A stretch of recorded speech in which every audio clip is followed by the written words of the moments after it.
watching Tulipswift. Today is a different type of video. I've always wanted to do one of these where I have so many thoughts about a book or a trope or an author, and I don't want to do an entire review because that feels like a commitment. So it's going to be more of a rant. This is an open letter to some of my favorite YA authors. Stephenie Meyer. She is 16 years old. She just came straight out of the womb, a junior in high school. How old is he? How long have you been 17? I didn't hear the anti-feminist argument till like way later in my life, like after being like a fan of the franchise for so long. There's a huge power imbalance in their relationship. He's an immortal. He's over 100 years old. He feeds on human blood, animal blood, but you know what I mean. Twilight, I feel like I've been able to embrace as trash in like the most positive way. I feel like I've gotten over it. But then Sarah J. Maas happened. Have you read this? Do you know the character Tamlin? Do you know how old he is?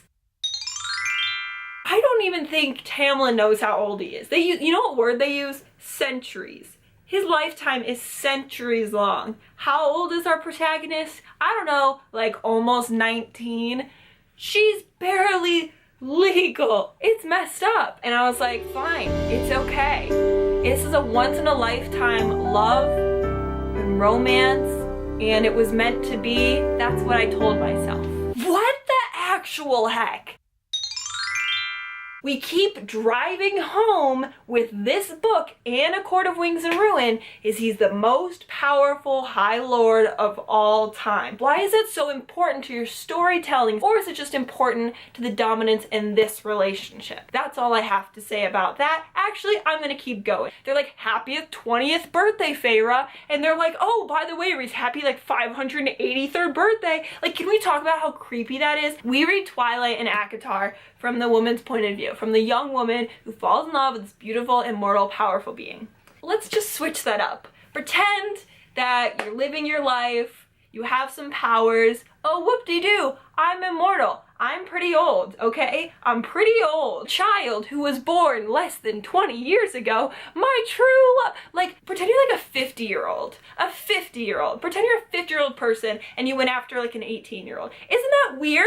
Isn't this weird? Can we agree that this makes me really uncomfortable? The next one might hurt you, but it won't surprise you. The next one is our lovely Selena Sardothian. How old is he?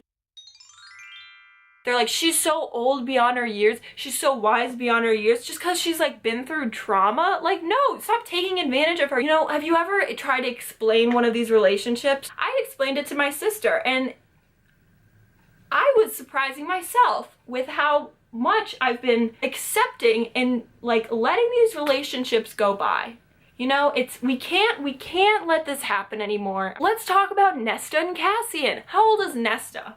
How old do you think Nesta is? Do you think maybe 23? 23 is a generous answer.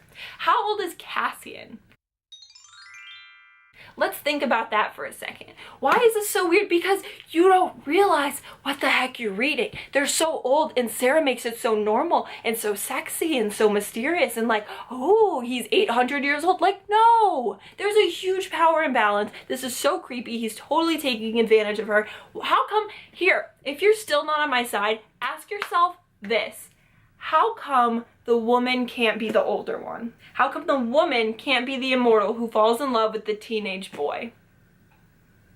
Because maybe it was never about age. And that's all I have to say. Thank you so much for watching. I love you. Bye.